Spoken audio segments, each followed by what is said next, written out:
In this video, we're going to talk about pottery clay, water-based clay versus monster clay, and what I think you should be using for when you start off and why. Hi, I'm Matt, and if you're new to this channel, it's a channel about sculpting and sculpting characters and showing you how to make them.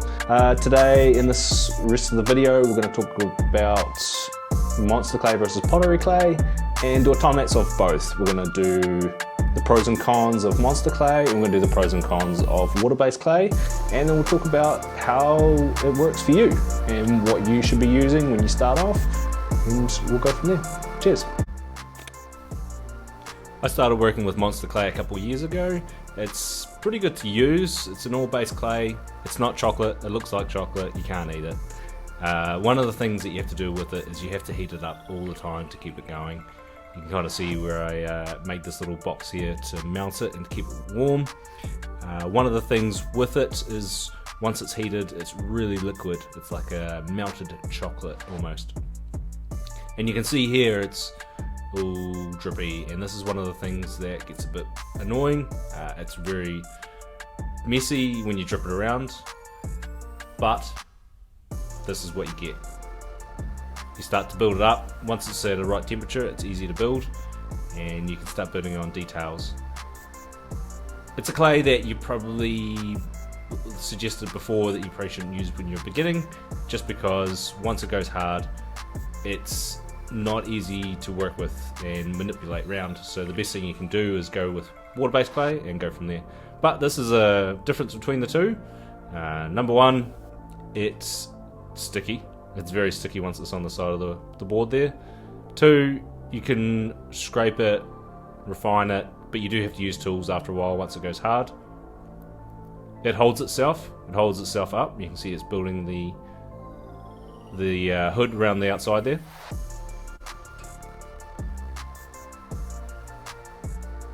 And it takes time to build up details. You have to build them up slowly and slowly and slowly.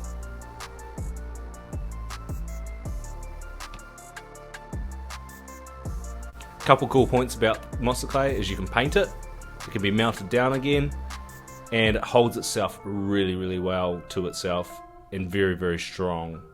As in, once it's cooled down, it's very hard to break it apart. It's not permanent. It's not like polymer clay where you make it and you bake it and you put it on the shelf. It can be remelted down to the next sculpture. So that's one thing you got to consider. This clay here, I've actually put some grey crayons in it to colour it, so it doesn't look like chocolate at the moment. But you can keep it the same colour as you want from the packaging, but there's also grey colour available from the store.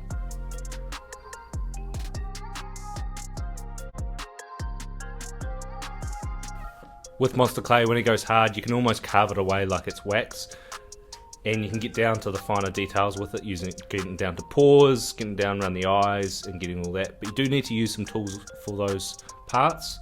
You can't really use your fingers as much, so that's something you got to be wary of.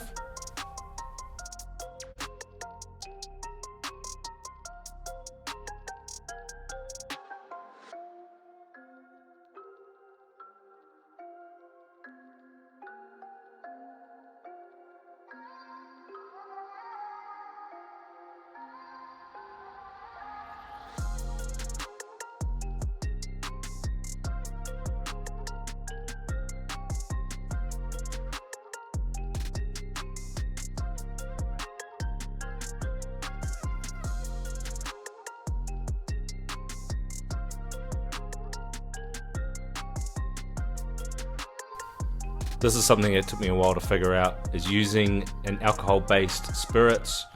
Methylated spirits is not the best, but you can use it. Most people use Zippo lighter fluid or naphtha, and it smooths out the monster clay on the top.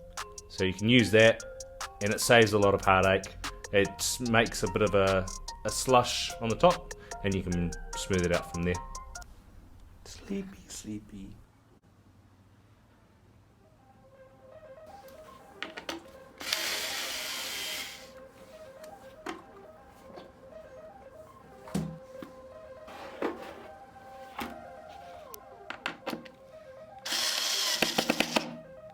My clay that I love to use, water-based clay. Cheap pottery clay, it's easy to smush around, sticks to most things, and it's really easy to work with as a beginner. You can build up heaps of forms and shapes pretty easily, so I recommend anyone starting use this. You can see how quickly I'm building this up, so enjoy.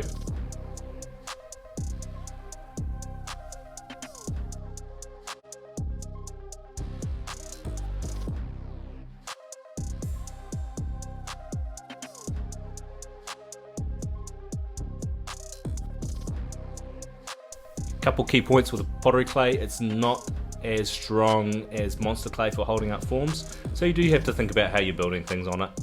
It can harden up when you heat it, when you dry it out. You can dry it out with a heat gun or leave it in the sun, and it will go hard.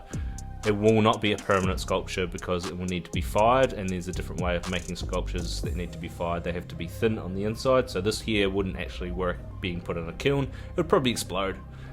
And it's also got different materials in there which wouldn't work. So you'd have to change a few things about that if you wanted to make a sculpture that you'd fire in a kiln.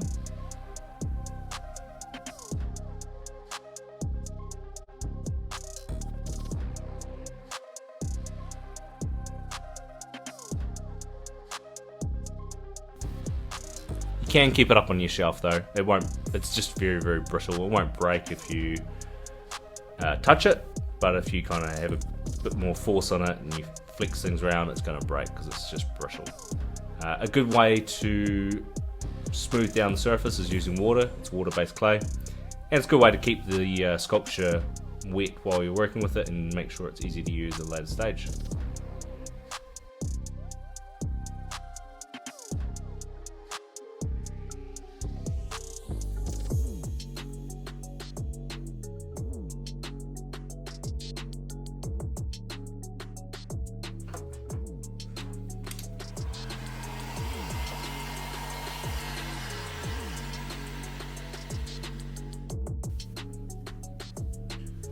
When you're not sculpting, the one thing you can do to make sure it's still good to use is put a plastic bag over it, make sure there's some water in there, and it will be ready for next time. You just have to keep an eye on it.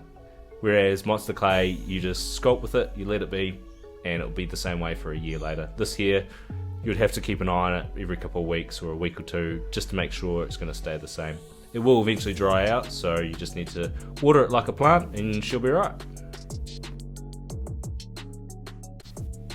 One thing to take note is that water-based clay is messy, it does go everywhere, so you just got to kind of have somewhere that you're going to make a mess, and as long as you clean it up, she'll be right.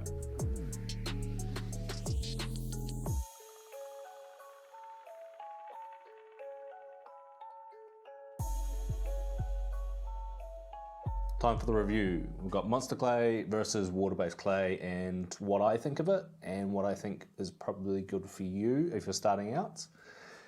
Each has the pros and cons. Monster clay, you've got to work with it, you've got to heat it up, you have to then let it cool. It's a bit of a learning curve to get started in it. I remember when I first started with it, I got really frustrated with it. And then working with it and carving it out, it holds up the details really, really well. It gives you nice figures, it gives you nice faces, and you can go really intricate on small details. But when you're learning, that's probably not what you need to do. This is why I started off in water-based clay, and I would recommend anyone else starting out to work in a water-based clay. It has its pros and it has its cons. Its cons are it does get dirty. It is everywhere all over the table. I used it in an apartment and I was very lucky that I could clean it up because it was hardwood floors. The other cons are you generally work a little bit bigger than when you used to. You can see this piece is a lot bigger than that.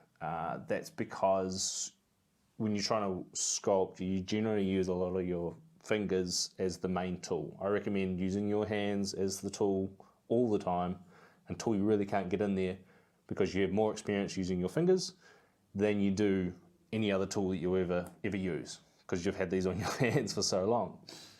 So if you can get water-based clay. I would highly recommend it. It's just really easy to work with. It flows really well. It's kind of like sketching with clay. And that's what I think. I reckon if you can go from here, you can easily go to there. But sometimes it's a little bit harder to go from there to there, because once you start working with this, you get into the little processes of getting very intricate. Once you're set in that space, and you'll notice it, this is very, very hard right now, but I can still move this about. And I can restart again, and I can have another go at it. Whereas this, I can melt it down, I can do the same, but it's going to take you longer. It's going to take your learning experience a lot longer to get where you want to be. And the way you learn is by making mistakes. You have to make multiple mistakes to get where you want to be, and that's why I recommend water-based clay. And don't forget to like and subscribe. It'd be great. Frankie will love it. I love it.